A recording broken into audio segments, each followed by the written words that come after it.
Hey friends, so I'm going to be real transparent here. This is my fourth or fifth time trying to record episode 9. This is probably the one with the clearest voice. I've had this lingering respiratory weird cough thing for a month and a half, and I just felt like I didn't want to scare you guys with my hag witch voice. So let's see. We do have a couple things to catch up on. I am almost 30,000 words into an uncanny bargain. We're starting to get to the good part. I'm very excited about that. I'm starting to get to that part where I'm giggling every time I write, which that's always a good sign. I have also signed up for a couple of different book fairs around Ohio. I am coming back to the Columbus Book Fair. Very excited about that. That was a huge event. I think last year they said 40,000 people came. And just given the way, everything's going regarding federal funding, I think it's just a great opportunity to go out there and support my local library system, especially since they are such an anchor for our community. So I'm very excited about that. I actually went ahead and bought a couple of things that I think will help readers especially. I got a little stand for my Shopify card reader, so that way I don't have to be shifting between holding my phone and holding the card reader for the customer, for the reader who's buying my book. And I think it just gives it an air of legitimacy. I'm going to be testing that out at a maker fair at my workplace, actually, so that'll be a nice dry run. I'm also attending a couple of book fairs put on by the Hocking Hills group, and I think it's one that's in Marietta, one that may be in Athens proper. I actually went ahead and set up a Notion page that has all of my events listed for the year with addresses, dates, and websites.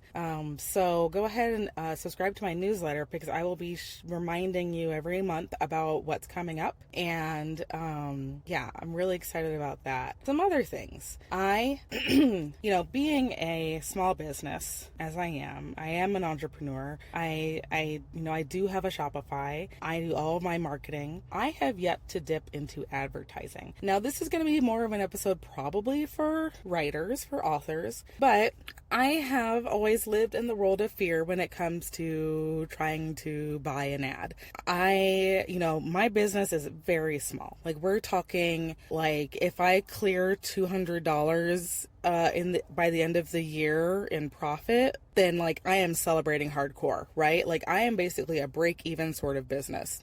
So by having to throw money at an ad without knowing whether I'm actually going to make that money back is very difficult for me. It's just downright scary. I don't have the money to play with, and I don't want to make the wrong choice. Now, that being said, I think I've been coming at it from the perspective of an author who primarily publishes on Amazon, right? But that's not me. I publish wide, which means I publish my ebooks across all the different platforms, and then my print books are everywhere as well, and then I have exclusive editions on my website, and then I go to these local book fairs and arts events, and will sell my books to people in person, which actually puts me more in the category of a small business e-commerce than an author trying to buy Facebook and Amazon ads to get more traffic to their Amazon listing.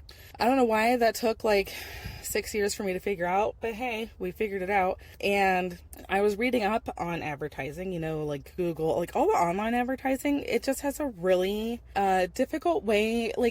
Things are better to track whether your ad was how your reader came to you. But the return on the investment is really variable. It's very difficult to say whether the art that you pick, the tagline, the price, the placement of the ad, there's just a lot that goes into it. Whereas when I was looking up, okay, but if I were going to try to advertise my local small business, what should I focus on? I was shocked, guys.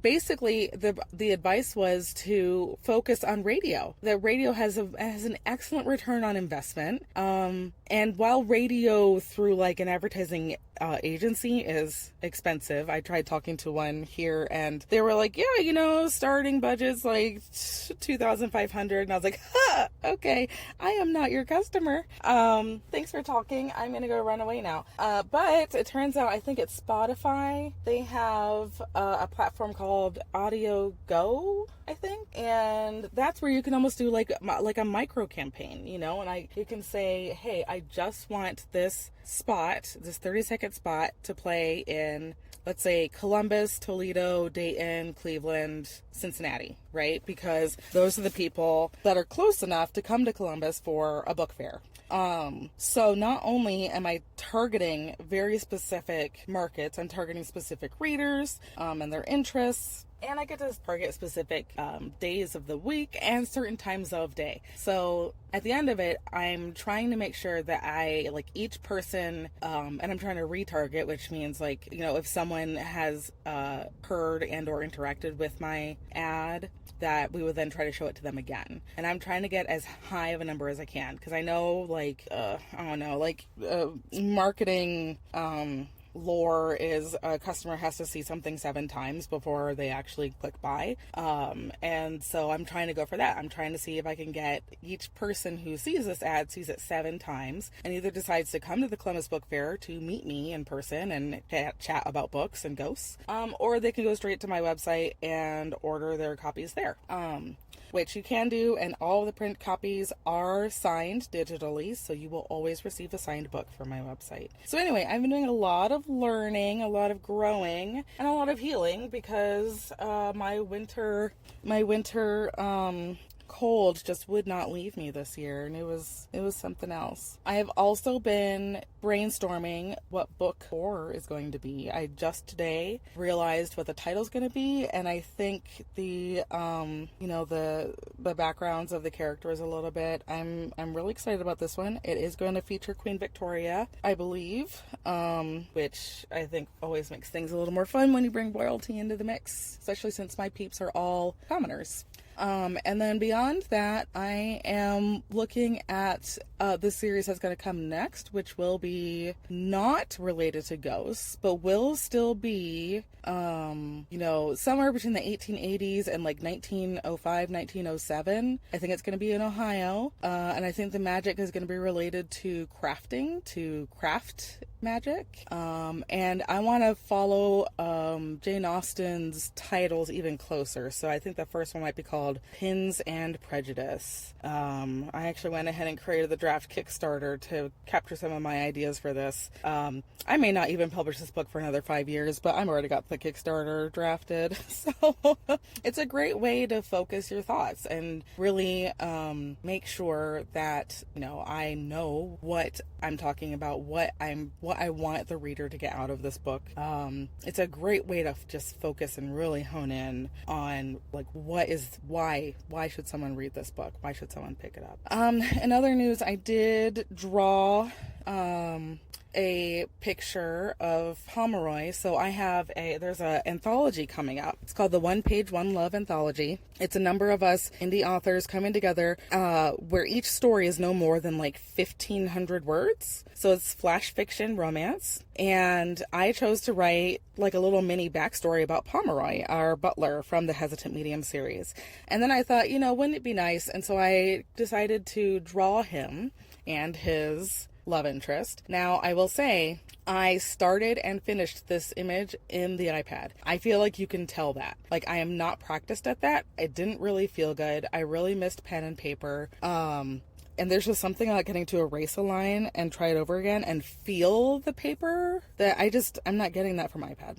So it was a good experiment, but I think I want to go back to starting on my sketchbook first and then scanning in and cleaning up and all that in the iPad. But it was good to try. I was traveling when I was doing it and I didn't have my sketchbook with me, so it's always a good backup. But I think I'm going to stick with my old traditional style. It just feels better. I feel like my art comes out better. And if it ain't broke, don't fix it, Best thing this week, and then I'll wrap it up for you guys, would be I am making a lot of progress on my new website. So the way Shopify works, you have a theme that's published, and then you can work on another theme behind the scenes. And I've decided I'm gonna go for it. I've been using a free theme these last 2-3 years, and I think I've pushed it to its limits. I've had to download or install a lot of plugins to get the functions and features that I want to make the experience better for you guys. And it's just getting to the point where like I'm going to start sacrificing like speed on the website in order to try to get everything going. So behind the scenes, I have been working on the website using a paid theme that has a lot of features embedded in it, so I can then uninstall a lot of stuff from my website, which I think then makes everything faster, smoother, performs better, gets better ranking for search results, that sort of thing.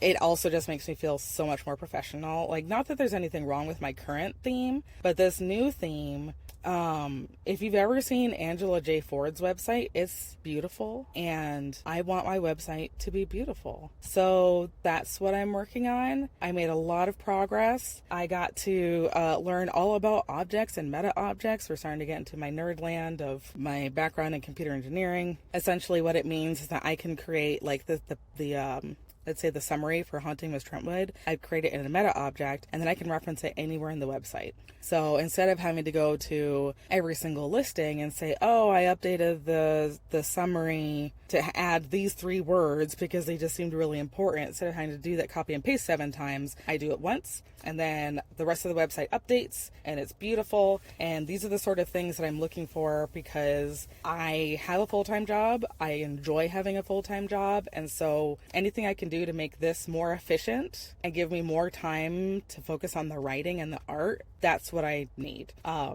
actually got to chat with a Shopify user researcher about this recently. And so that was really cool. Because at first she was kind of like, oh, so you don't have a full-time business? And I was like, no. And I thought that meant like, oh, my data isn't going to be useful for her study. But then when I kept talking about, I only get like 1 hour a day, to work on this stuff, I think that's when some of her questions, then she was like, oh, this is actually fantastic, because they're trying to do some really cool stuff behind the scenes. All that being said, I think I have a write-in coming up.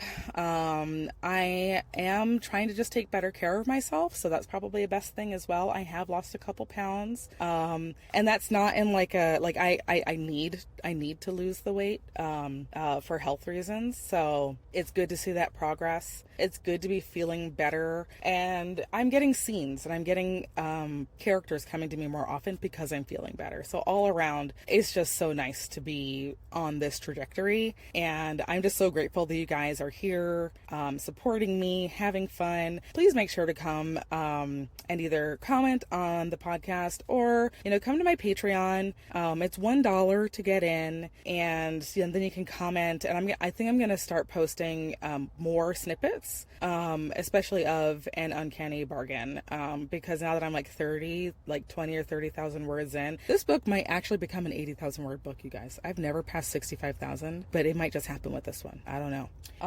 But yeah, so thanks so much. Feel free to reach out, with all the ways to get me. It'll be in my outro. But in general, it's good to be back. We have one more episode of the season, and then I'll see you probably for a special update sometime later in the year, and then we'll resume, I think in January of 2026. Oh my gosh, I can't believe I said that. All right. Love you, peeps. Bye. Thanks for joining me today.